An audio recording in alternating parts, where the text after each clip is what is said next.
The Antonov AN-225 Mriya is the most massive airplane in the world. It has a maximum takeoff weight of 1.4 million pounds, and it can reach speeds of up to 530 miles per hour in the air. But the Mriya is far from the only plane of this size in service. The Lockheed C-5 Galaxy and Boeing Dreamlifter both possess maximum takeoff weights nearing 1 million pounds each. So how do these gigantic planes fly? Planes of this size, like any other aircraft, must carefully balance 4 physical forces: lift, thrust, drag, and weight to achieve and maintain flight. Once in the air, they transport people, tanks, smaller planes, and even spacecraft across the planet. Let's take a brief look at how these 4 physical forces affect a plane's ability to fly. The first thing we need to understand is that for a plane to maintain flight, the sum of its thrust and lift must exceed its weight and drag. Thrust refers to the forward force of a plane, usually generated by its engines. Lift is the upward force generated by the difference in air pressure and speed above and below a plane's wings. This is why most planes need to build up speed along a runway to create fast-moving air across the wings before takeoff. Drag, on the other hand, refers to the resistance a plane meets while in flight. It's most commonly caused by air particles. This is why the fastest commercial and military-grade planes operate at such high altitudes. The air is thinner there, which means less drag.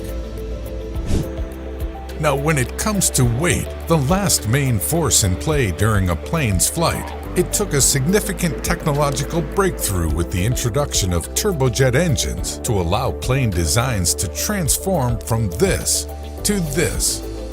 The modern turbojet engine as we know it was invented by Frank Whittle. His first patent for the design in 1930 already featured compressors, one of the key components that allow a turbojet engine to generate such a substantial amount of thrust. It wasn't until 1941 that the first turbojet engine-powered plane took flight.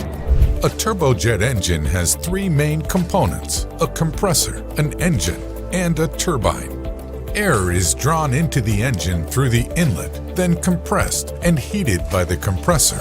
In the combustion chamber, fuel is ignited, heating and expanding the air. Some of the energy generated by the hot gas is extracted by the turbine and used to drive the compressor, while the rest is released through the exhaust nozzle. The result? Thrust, and lots of it.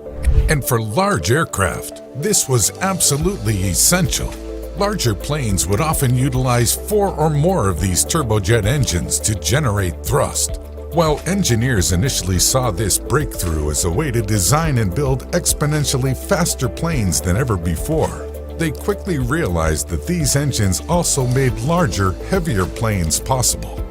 But first, additional design considerations had to be made. One such consideration was the plane's wings. As designers sought to create planes that could reach transonic or even supersonic speeds, they looked at reimagining wings in order to minimize drag and maximize lift. In 1935, German engineer Dr. Adolf Busemann proposed the idea of the swept wing at the Volta conference. He suggested that by having a plane's wings sweep at an angle, instead of being fixed to the fuselage at a right angle, the amount of drag experienced by a plane would decrease significantly.